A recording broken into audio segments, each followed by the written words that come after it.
Hey readers, this is our last week of learning for our second grade year. And so we thought we would review all the things that we know about the way words work.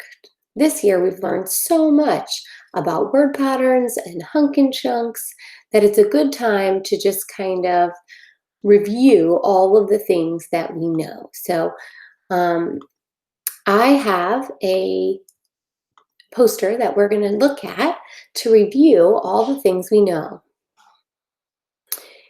Here we go.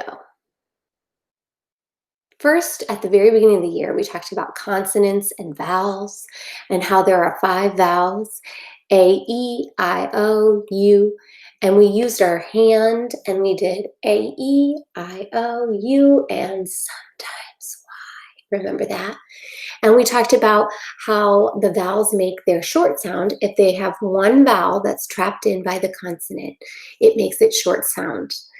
Then we talked about digraphs. We talked about how 2 letters can go together to make a different sound. And here we talked about our H brothers, the CH, PH, SH, TH, and WH. And then after we talked about our H brothers, we learned about consonant blends. And we knew there's 2 ways to have blends. There could be a blend at the beginning or a blend at the end. And remember, we talked about how a blend is 2 consonants that blend their sound together so we can still hear both sounds. It's like making a smoothie. Remember, we said we put all the ingredients in and you can still taste a little bit of both? Well, we can still hear a little bit of each letter as we blend them together. Then we moved on and we started talking about long vowels. And one way that we can make a long vowel, that long, strong vowel who says its letter name, is to add the magic E. Remember, the magic E gives the power to the vowel, making it long and strong, but then it has no power left to make a sound, so he's very silent on the end. And we watched that fun video about the superpowers of the magic E. Then the next type of long vowel patterns that we talked about were our vowel teams. And here we said 2 vowels go walking and the first one does the talking. And we learned about AI and AY and EA and EE and IE and IGH, and sometimes there's a Y on the end that steals that I sound. We learned about the OA.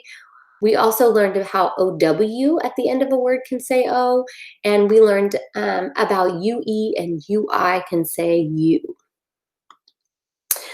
We also learned about that mean bossy R. Remember, bossy R is a boss and he tries to control the sound, but he's polite because he always lets the vowel go first. This is to help us remember that if the R is first, then it's not a bossy R. But if the vowel is first, that's when it's the bossy R sound.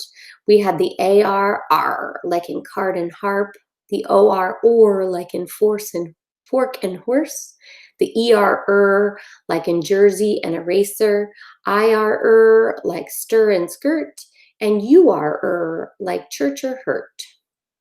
And then the last hunk and chunks that we've been learning since we haven't been together are called diphthongs. And they are 2 vowels that go together that make a different sound, sort of like our digraphs for consonants, only these are vowels. And we had the OI, oi, and the OY, oi. We had the OW, ow, and the OU, ow. And we had the 2 OOs that we talked about. So those are all different things that we're going to use. We are now going to, in your seesaw this week, use all of these hunk and chunks to practice our spelling. And we're going to write some words that you'll have to stretch out and use all of this good word knowledge. So good luck.